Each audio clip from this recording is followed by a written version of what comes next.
انی لکم منہ نذیر مبین، آنے والے دنوں میں ہمارے ملک میں شرک و کفر کی آندھیاں چلیں گی، سونامی آئے گی، سونامی۔ اچھے اچھے تبلیغی ذمہ داروں دینداروں کے گھر کے بچے مندروں میں گھنٹا بجائیں گے، اور بچوں سے پہلے بچیاں کافر و مشرک لڑکوں کے ساتھ بھاگیں گی اور مندروں میں جا کر دھرم پریورتن کریں گی، اور آپ خالی تماشا کرتے رہیں گے۔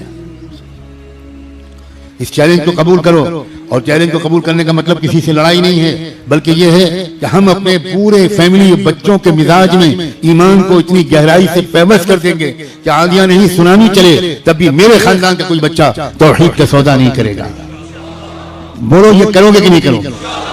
ایک بالکل جنگی پیمانے پر روزانہ اپنے گھر والوں کو لے کر بیٹھو، سمجھاؤ، پیار سے محبت سے دلیلوں سے سمجھاؤ، اور اس سمجھانے کی صلاحیت پیدا کرنے کے لیے پہلے اپنے اندر خود سمجھداری پیدا کرو۔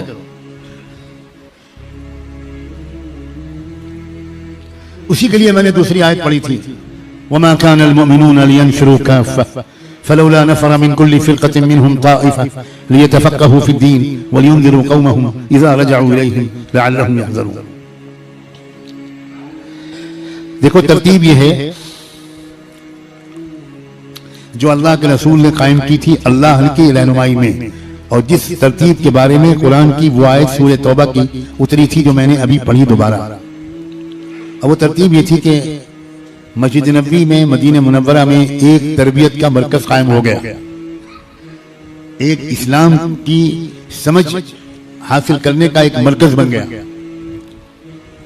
اب ایسا کرو، حضور اللہ نے فرمایا کہ ملک کے مختلف علاقوں کے لوگ وہ باری باری قافلے اور جماعتیں بنا کر اس مرکز میں آئیں اور کچھ دن تک قیام کر کے اسلام کو سمجھیں، اور اسلام کو گہرائی سے سمجھنے کے بعد پھر وہ اپنے علاقے میں جائیں اور اپنے علاقے کے لوگوں کو اسلام سمجھائیں۔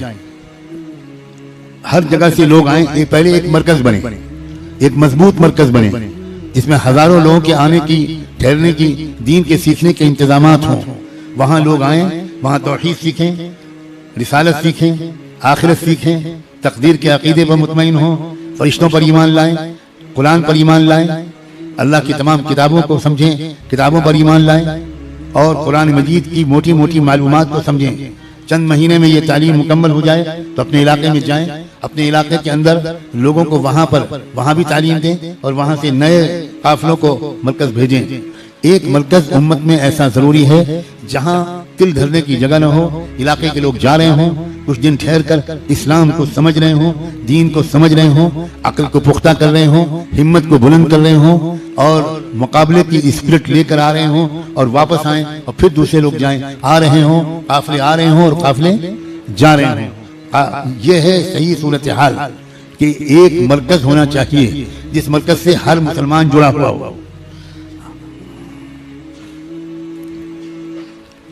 اللہ کا شکر ہے کہ اللہ تعالیٰ نے ہم کو ایسا مرکز دیا ہوا تھا، اللہ کا بہت کرم ہے، اور کروڑوں لوگوں کو اس سے فائدہ ہوا۔ جب تک اللہ کو اس سے کام لینا تھا کام ہوتا رہا۔ ایمان کا مرکز اب ضرورت ہے قرآن کے مرکز کی۔ تعلمنا الایمان ثم تعلمنا القرآن۔ اللہ نے ایمان کی محنت چلوائی، ایمان کی محنت کا مرکز بنوایا۔ اب وقت آیا ہے قرآن کی محنت کا اور قرآن کی محنت کے مرکز کا۔ اب وقت آیا ہے کہ ہمارا قرآن کی تعلیم کا ایک مرکز ہو، اسلام کی گہری اور تفصیلی سمجھ کا ایک مرکز ہو، وہاں پر سب لوگ جڑے ہوئے ہوں، سب کو معلوم ہو کہ یہ ہمارا مرکز ہے، یہاں سے جو رہنمائی ملے گی اس پر چلنا ہے، یہاں سے جو ہدایت ملے گی اس پر چلنا ہے۔ ہمارے ملک کی دوسری قوموں کے مرکز ہیں کہ نہیں ہیں؟ کچھ نہیں، ایک دو آدمی جواب دیا۔ پتا ہے کچھ کہ نہیں پتا، یا آپ لوگ پانچویں آسمان سے تشریف لائے ہو؟